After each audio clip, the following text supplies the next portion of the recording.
మా ఛానల్స్ లో వ్యాపార ప్రకటనలు ఇంటర్వ్యూల కొరకు మాకు వాట్సాప్ మెసేజ్ చేయండి 7799978978.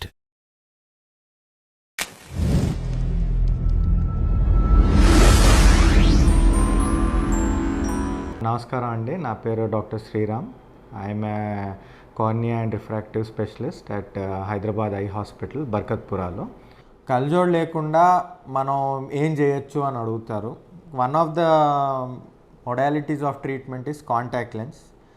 ఇప్పుడు కాంటాక్ట్ లెన్స్ అనేది మీరు వాడడం ఒకవేళ కరెక్ట్గా నేర్చుకుని వాడితే నథింగ్ టు వరీ, ఏం ప్రాబ్లం ఉండదు.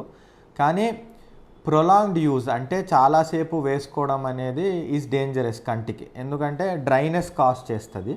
సో ఇప్పుడు కొత్త కాంటాక్ట్ లెన్సెస్ 12 to 18 hours కూడా వేసుకుంటున్నారు కొంతమంది, కొత్త టెక్నాలజీ ఉన్న contact lens. But overall contact lens వేసుకున్న మనిషి ప్రతిరోజు దాన్ని తీయాలి, సొల్యూషన్లో క్లీన్ చేసుకోవాలి, క్లీన్ హ్యాండ్స్ మెయింటైన్ చేయాలి, నో నెయిల్స్, అండ్ వేసినప్పుడు ప్రతిసారి తీసినప్పుడు ప్రతిసారి జాగ్రత్తగా తీయాలి, హడావుడిగా లేకపోతే తొందరలో తీయకూడదు.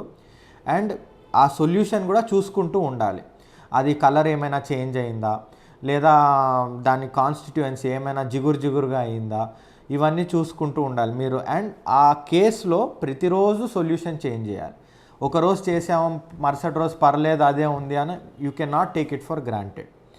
ప్రతిరోజు సొల్యూషన్ చేంజ్ చేయాలి, హ్యాండ్స్ క్లీన్ పెట్టుకోవాలి, లెన్స్ని కూడా క్లీన్ పెట్టుకోవాలి. అండ్ మేకప్ వేసుకుంటారు కొంతమంది, మేకప్ కూడా తీసుకుని వేసుకోవడం మంచిది.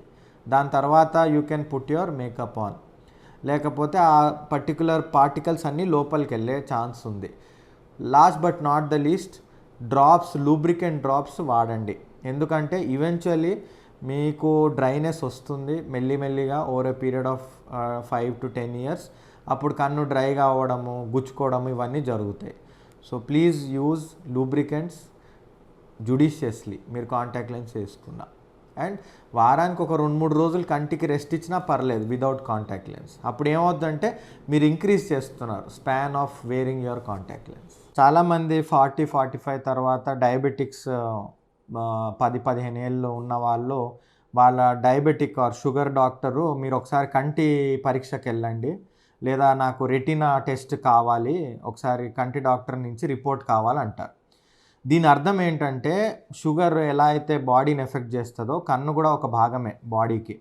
సో దాంట్లో కూడా కంటిని పర్టికులర్లీ రెటీనాని ఎఫెక్ట్ చేస్తుంది. సో ఇప్పుడు ఐడియలీ షుగర్ మీ లెవెల్ కంట్రోల్లో ఉన్నా, మీరు ప్రతి ఏడాది 6 నెలలకు ఖచ్చితంగా మందులు వేసుకుంటూ అన్ని టెస్టులు చేసుకుంటూ అంతా మీకు కరెక్ట్గా ఉన్నా కూడా the duration is very important. 10 ఏళ్ళు దాటిన ప్రతి డయాబెటిక్ ఖచ్చితంగా ఐ టెస్టింగ్ లేదా రెటీనా టెస్టింగ్ చేయించుకోవాలి, వాళ్ళకి ఏ సిమ్టమ్ ఉన్నా లేకపోయినా. దాన్ని బట్టి ఏమవుతుందంటే ఒక బేస్ లైన్ అనేది లేదా ఒక బేసిక్ ఫస్ట్ ఎలా ఉందో కన్ను తెలుస్తుంది 10 ఏళ్ళు డయాబెటీస్ తర్వాత. ఎందుకంటే డయాబెటిక్ రెటినోపతి అనేది it is not particularly related to sugar level.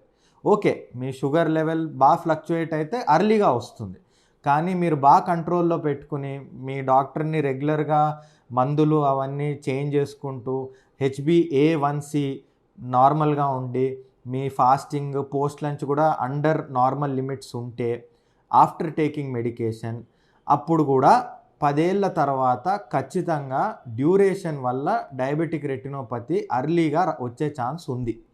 So దాన్ని ఐడెంటిఫై చేసే పెద్ద ఫీచర్స్ అయితే ఏం లేవు పేషెంట్ పరంగా. బట్ 10 years డయాబెటిక్ అయితే మీరు ఖచ్చితంగా ఒకసారి మీ కంటి డాక్టర్ దగ్గరికి వెళ్ళి నాకు రెటినోపతి ఉందో లేదో చెక్ చేయండి అని చెప్పడం ఈజ్ యువర్ డ్యూటీ.